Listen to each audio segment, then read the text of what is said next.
Nous sommes dans la joie et notre manière d'exprimer notre joie devant le Seigneur, ça se passe de cette façon-là. Alléluia.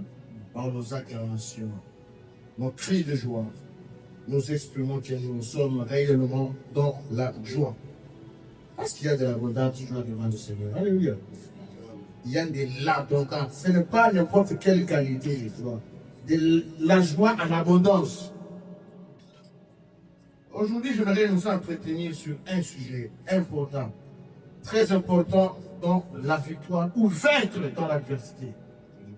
Vaincre dans l'adversité. Alléluia. Quand on parle de vaincre, on sous-entend un combat, on sous-entend l'adversité, on sous-entend une lutte. On ne peut pas parler de la victoire si on n'a pas combattu. Alléluia. Donc, quand on parle de vaincre, c'est qu'on fait allusion à un combat quelque part. Et nous allons nous atteler plus sur notre lecture dans les livres d'Apocalypse.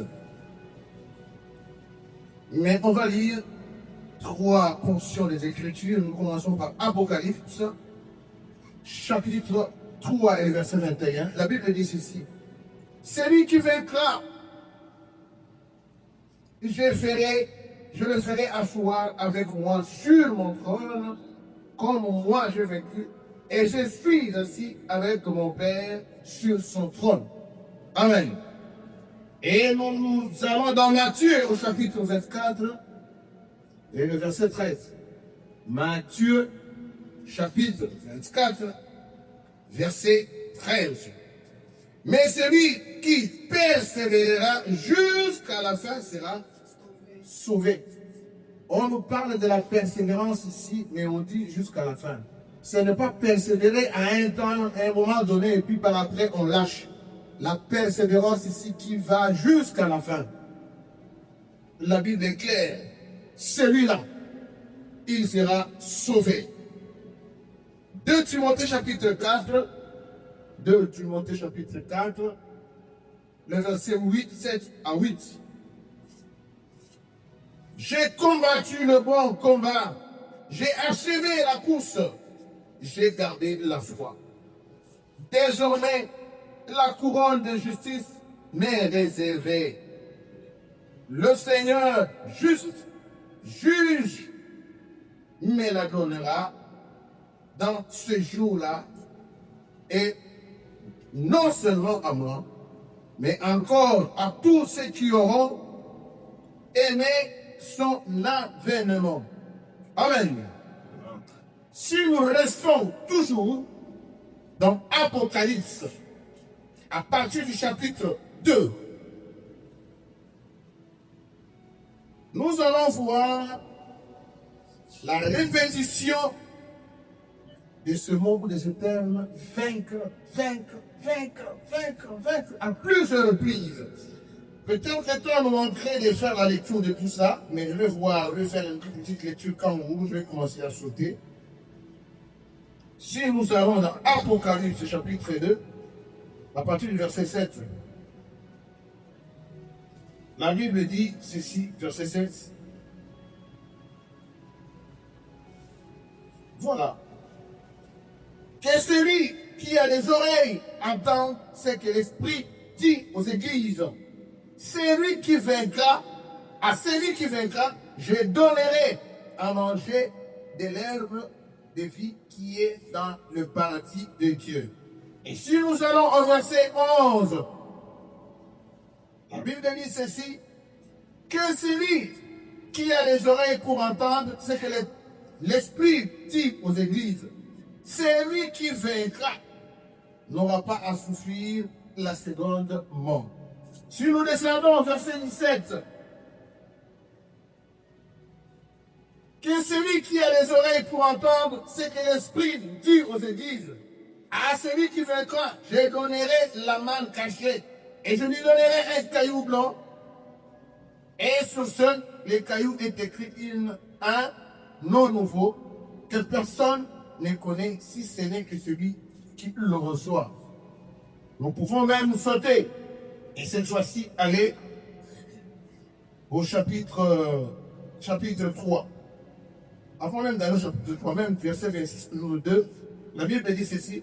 À celui qui vaincra et qui gardera jusqu'à la fin mes œuvres, je lui donnerai l'autorité sur les nations. Si nous allons au chapitre 3, verset 5, on parle toujours de vaincre. Si nous allons au chapitre 3, verset 12, la même chose. Verset 21, la même chose. Je voulais tout simplement nous faire voir cette insistance. Vaincre, c'est lui qui vaincra. Et si nous faisons l'analyse, vous allez voir, à chaque fois qu'il parle de vaincre, il y est attaché une promesse. Une promesse de bénédiction, une promesse de restauration, une promesse de rétablissement à celui qui vaincra. Amen, amen. Le combat, bien-aimé, est certain. La vie d'un enfant de Dieu, c'est une vie de combat. Alléluia.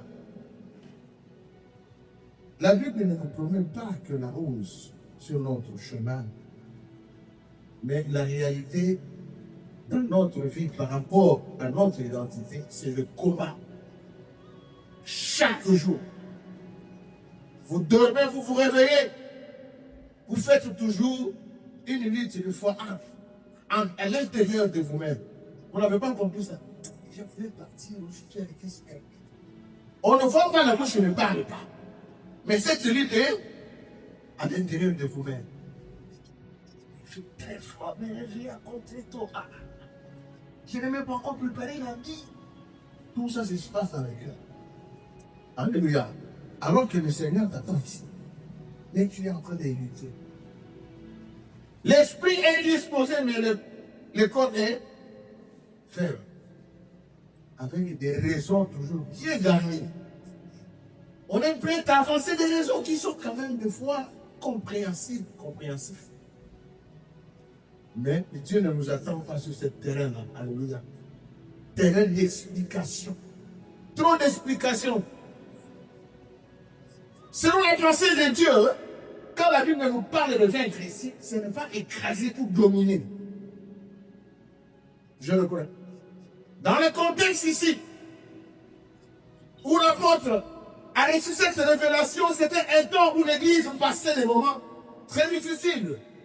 L'Église du Seigneur a passé des moments de tribulation, des moments d'abandon de rejet, du chaos.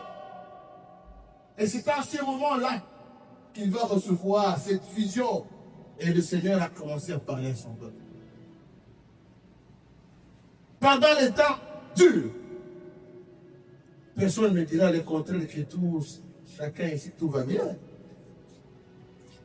D'une manière ou d'une autre, il y a toujours des problèmes en temps, quelque part. Vous essayez de vous retirer, mais l'autre côté, ça vous retire encore. Ça devient comme un cycle de problèmes. C'est comme si on était en train de patauger. Le Seigneur te promet la victoire. Et cette victoire, c'est dans la fidélité. Béni, selon la pensée de Dieu, dans le contexte que nous sommes en train de parler ici, la victoire veut dire la fidélité. Veut dire ne pas lâcher, persévérer. Persévérer dans l'épreuve. Persévérer. Rester fidèle à Dieu, malgré les prières qui ne sont pas bonnes. C'est cette fidélité dont on parle ce matin. L'attachement, la ténacité, la persévérance, s'accrocher à Dieu, malgré le vent de marée. Alléluia. Plaise à Dieu ce matin, que chacun d'entre nous comprenne l'importance de rester fidèle. Dieu est fidèle, mais il te veut aussi fidèle. Alléluia. Fidèle à lui, prêt à tenir le coup, à marcher fixant le regard sur lui, malgré vent de marée. Bien-aimé, la Bible ne promet pas ou ne promet jamais une victoire sans la foi. Tu ne peux pas te prévoir ou te prétendre être victorieux si tu n'as pas de foi. Alléluia. Nous devons rester fermes. Nous croyons que Dieu est avec nous. Que Dieu ne peut jamais nous abandonner. Et il nous a promis qu'il sera avec nous. Effectivement, il est avec nous. Les difficultés ou les combats dans ta vie ne signifient pas l'absence de Dieu dans ta vie. Par contre, ça implique que réellement Dieu est avec toi. Si vous cherchez un signe révélateur qui prouve si réellement Dieu marche avec vous, c'est la présence des combats et d'adversité dans votre vie. Pourquoi vous êtes combattu? Parce que vous êtes porteur de quelque chose que le diable ne veut pas voir un jour naître, pour voir le jour. Il va vous combattre jusqu'à ce que vous lâchez prise.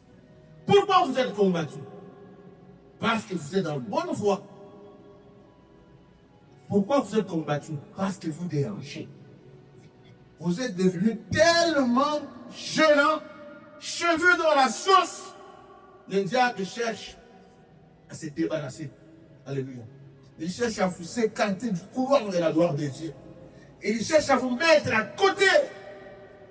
Voilà pourquoi vous êtes combattu. Voilà, je reviens pour vous dire la preuve que vous êtes dans le bon. Vous devez voir le combat dans votre vie. Un enfant de Dieu, s'il ne vit pas cette vie de combat et d'adversité, qui se pose la question de réponse, il est avec Dieu. Alléluia. Un enfant de Dieu authentique, lorsqu'il va se mettre pour s'investir dans tel ou tel autre domaine, si tu ne rencontres pas l'adversité, le combat, pose-toi la question si tu ne fais pas route avec le diable. Ah ouais. Parce que le diable ne combat jamais ceux qui lui appartiennent, je peux vous rassurer. Jamais le diable ne peut combattre celui qui est dans son camp. Il va le propulser, il va lui donner coup de pouce, va de l'avant encore. Traque-le! Traque-le encore! Mais surtout ce que nous sommes en train de nous entretenir ce matin, j'aimerais épingler 3 points très très importants. Premièrement, nous devons savoir que le combat fait partie de la peine. Le combat fait partie de la peine. Un appel de Dieu, un appel authentique est toujours attaché des combats. Toujours! Dieu ne me promet pas l'absence du combat, mais il me promet la récompense. Alléluia. Il me promet la victoire en lien avec ce combat. Venez, dans ta vie, dans ton appel, tu auras des combats. Mais il te garantit la victoire dans ce combat. Alléluia. Il te garantit une victoire. Sois en paix. Continue ta marche avec ton Seigneur. Ne lâche pas. Je vais m'adresser à une certaine catégorie de personnes. Tu es croyant et voire même serviteur, servante depuis un certain temps. Mais tu vis des situations très, très, très pénibles, difficiles. Et tu es en train de te poser la question, est-ce que c'est à quoi bon de continuer à servir le Seigneur?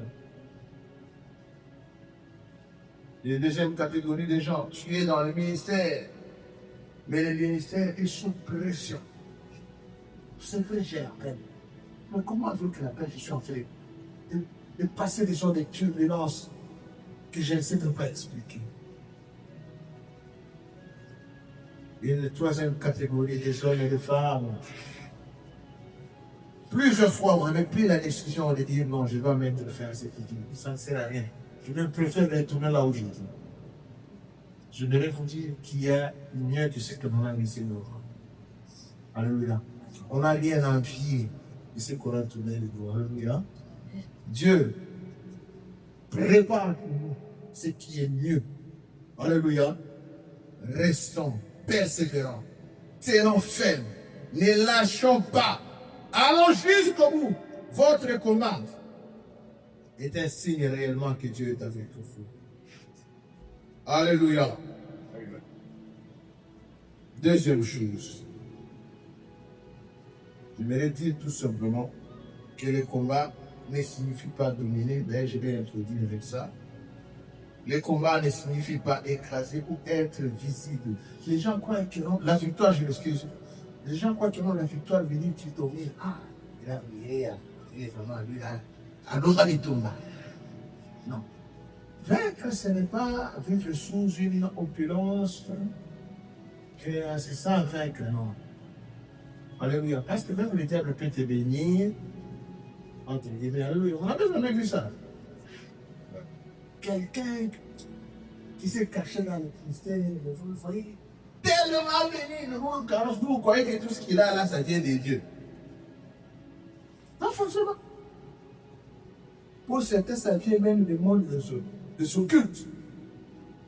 Pour certains, il est en train peut-être soit de voler, soit dans des choses bizarres. Mais dans des apparences, vous le voyez que c'est un homme prospère. Ce n'est pas ça, la prospérité.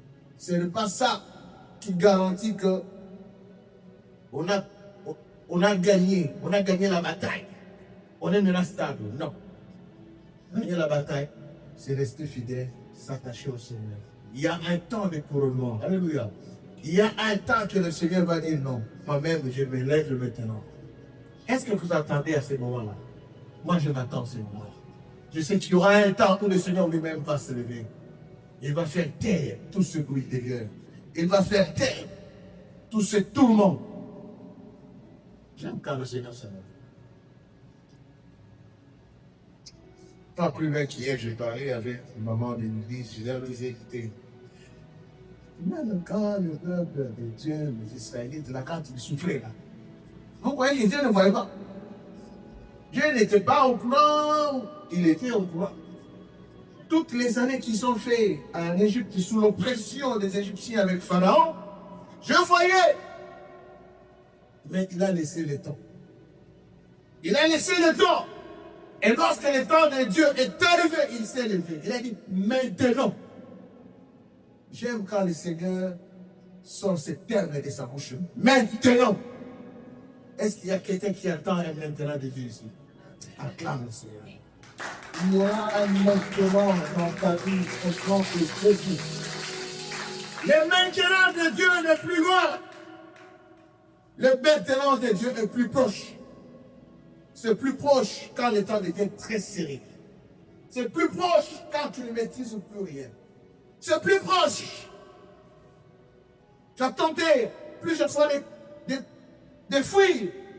Élie, ça lui est arrivé à un moment donné dans sa vie. Il a tenté de fuir.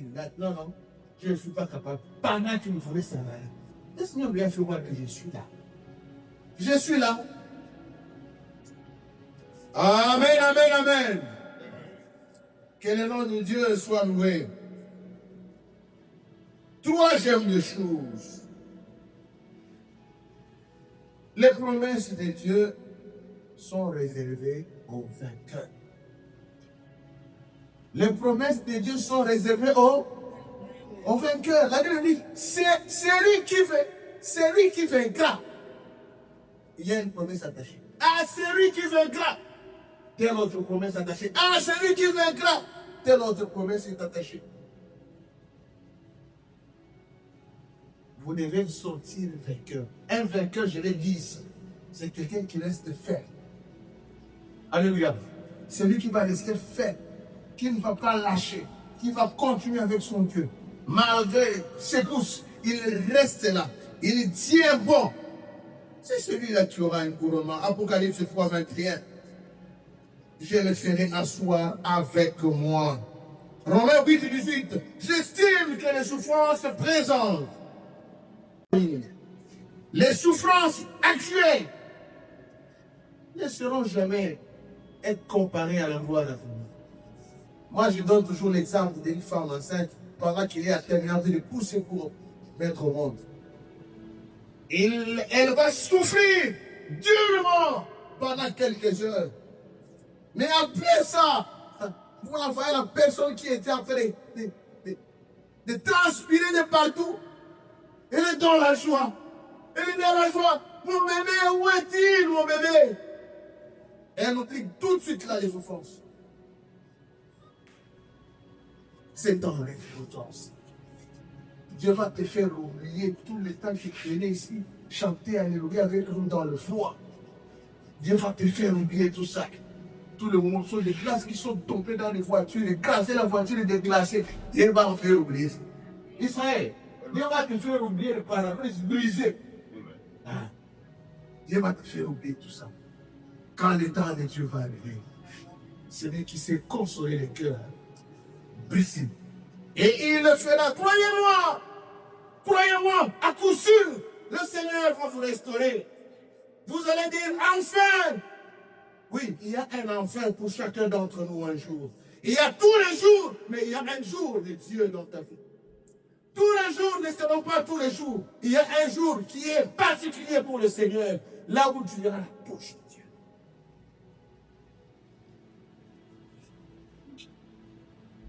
Toi, tu pensais échouer, laisse-moi te dire que tu es en formation.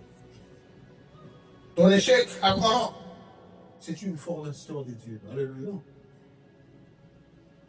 Toi qui croyais être déjà un retard, sache que tu étais et tu es encore en préparation.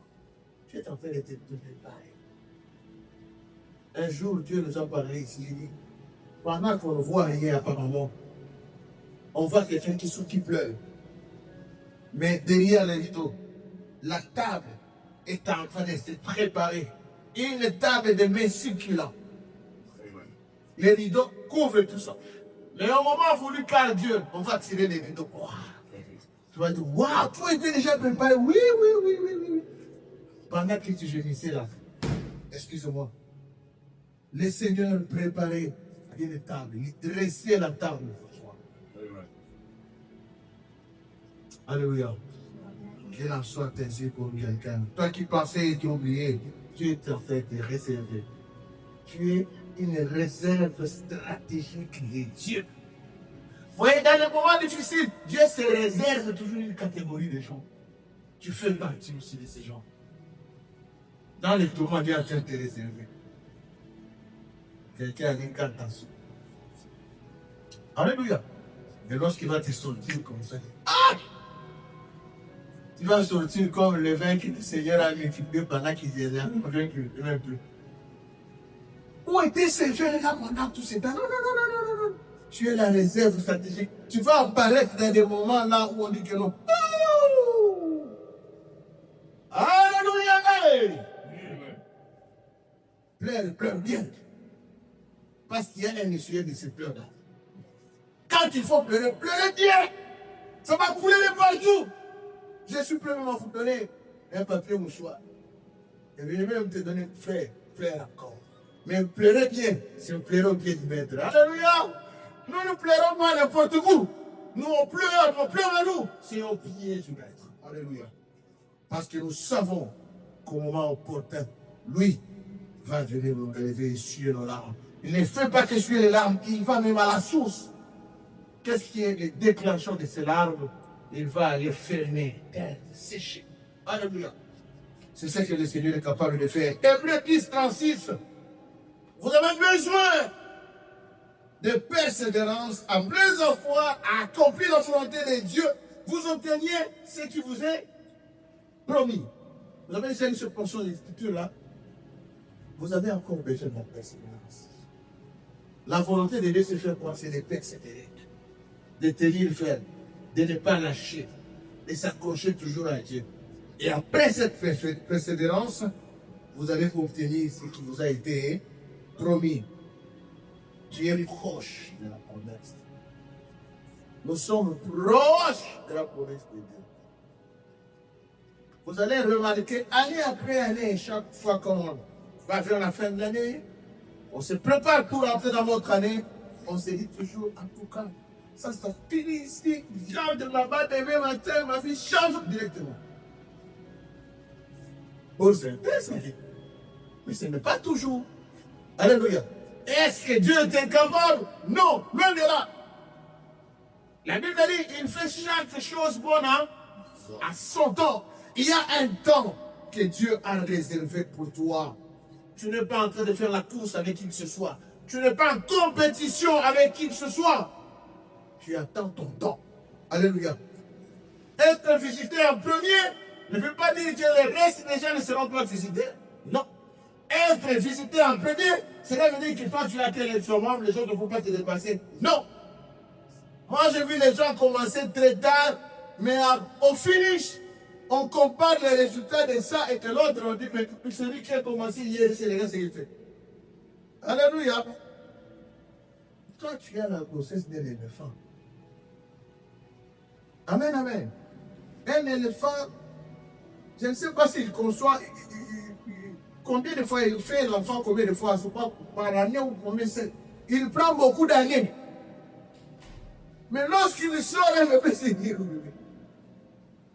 vous allez mélanger tout ce que les, comment on appelle, les cochons, les pigeons, fait des enfants pendant, parce que les cochons c'est beaucoup. Beaucoup. Mais lorsque l'éléphant sort son bébé, il sait le fond. Mais quand vous allez prendre ça, ça vient, là, vous allez mettre ici. Et ce qu'il a fait là, vous allez dire, c'est ça. Ce qu'il a fait par l'année, ce que notre a fait par l'année, non seulement, il sait le fond. Amen, amen. Vous portez des grossesses d'éléphants sur le nom de Jésus. Parce que c'est des grandes bénédictions. Vous êtes porteur. Alléluia. Vous êtes porteur de grandes bénédictions. Alléluia. Et je sais que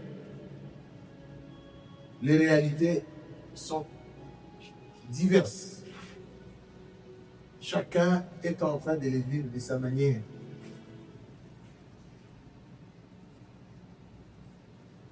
Persévérer dans ces difficultés. Tenez bon dans ces difficultés-là. Au moment où vous allez tenir bon jusqu'à la fin, c'est là qu'il y aura quelque chose. J'ai lu ici, celui qui persévérera jusqu'à la fin. C'est celui-là qui sera sauvé. Le combat est réel, mais sachez que la foi authentique passe toujours par les combats. Il y a quelqu'un qui a une foi authentique ici. S'il y a un homme, une femme de foi, je ne veux pas te décourager. Je voudrais te dire que non, prépare-toi à les combats. Prépare-toi à les combats, des fois même bizarres, que tu ne vas pas comprendre. Seigneur, jusqu'à ce niveau ici, vraiment. Alléluia. C'est comme si le Seigneur n'avait que Dieu. Seigneur, même toi aussi, même toi-même vraiment. Alléluia. Dieu est fidèle. Dieu est fidèle. Le combat est réel, mais la foi authentique passe toujours par des épreuves. La fidélité, vraie. La vraie fidélité ou la fidélité. La victoire dans le vrai sens, c'est la fidélité. Je voulais ça de moi, je voulais dire c'est la fidélité. Vraie victoire. C'est la fidélité. Amen. On dit que Dieu est fidèle. Oui, Dieu est fidèle. Mais tu demandes toi aussi de lui rester fidèle. Vice versa.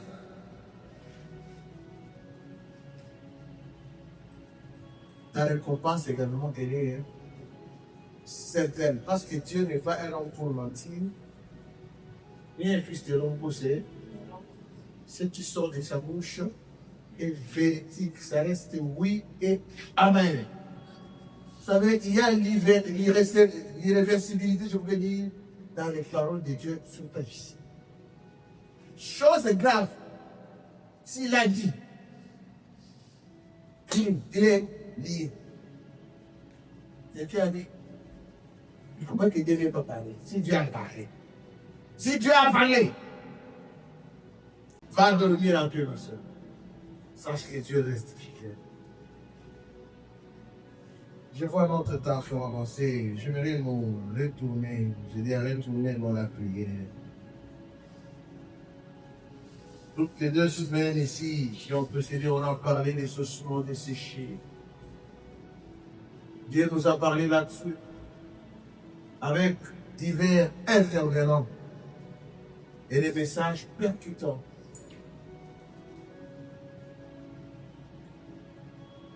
Nous savons que les ossements desséchés là, c'est pour des hommes et des femmes de foi aussi. Alléluia. La foi authentique va être accompagnée par la fidélité, la persévérance, la ténacité dans les épreuves, comme on l'a dit. Si tu veux voir tes ossements desséchés reprendre vie, tu dois être un homme, une femme fidèle, ténace, persévérante. Alléluia. Le couronnement, c'est ça, voir tes ossements être desséchés. Le couronnement que tu attends, c'est voir tes ossements reprendre la vie. Le couronnement, c'est de voir les défis qui étaient en table dans ta vie. C'est fort comme ça. C'est de ce couronnement que nous sommes en train d'attendre. Notre jugement desséché. Comme on nous a dit, le Seigneur est plus proche que nous pouvons l'imaginer. Il est plus proche de nous dans les temps difficiles, dans les moments d'épreuve. Ne pense pas que le Seigneur est plus proche de toi quand tu vois que tu as tes poches remplies de pièces de banque. Cela prouve que Dieu est proche de toi, non. Dieu peut être plus proche de toi. Même quand tu n'as rien. Tu n'as rien, tu gémis. Tu dors dans l'incertitude, tu te réveilles dans l'incertitude. J'aimerais vous donner l'illustration de David. David, un serviteur de Dieu, roi de Dieu. Plus de 3 fois, il a été roi, avec insistance, comme quoi il serait roi. Mais David, avant d'accéder à la royauté, il a passé une zone de turbulence impossible. À un moment donné, il était tellement dans l'incertitude, il a pris ses parents, il les a laissés cacher quelque part. Pas les gens qui étaient les mêmes meilleurs ennemis. Des fois, on peut perdre le contrôle, on perd les repères tellement que on est assailli par la situation. On est confus. On est incertain. Et j'aime ce qu'il dit. Gardez-moi mes parents jusqu'à ce que je sache ce que Dieu ferait de moi. Incertain même lui-même. Jusqu'à ce que je sache ce que Dieu ferait de moi. Donc David était là. Il ne savait pas. Demain, je ne sais pas ce qui peut m'arriver. Tout peut-être demain, je peux lâcher. Je peux laisser ma peau. Quelqu'un qui vit dans cette incertitude. Quelle turbulence! Mais j'aime au final, alléluia, il a accédé à la royauté. Vous allez accéder à la royauté ici. Malgré tous ces sortes de turbulences, levez-vous maintenant. Nous allons prier. Il va dire, Seigneur, malgré les gens de turbulence que je suis en train de traverser, je sais.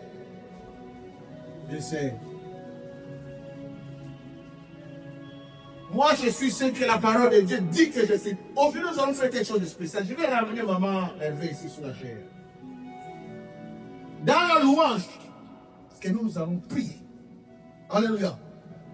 La louange, c'est pour exprimer à Dieu tout simplement ce que Dieu est, de quoi tu es capable. Alléluia.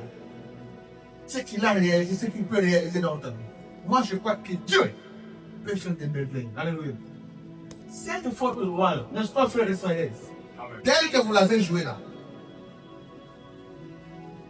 Moi, je suis ce que la parole de Dieu dit que je suis. Après avoir chanté ça fort, nous allons prier juste quelques minutes de déclaration avec Dieu et Joël.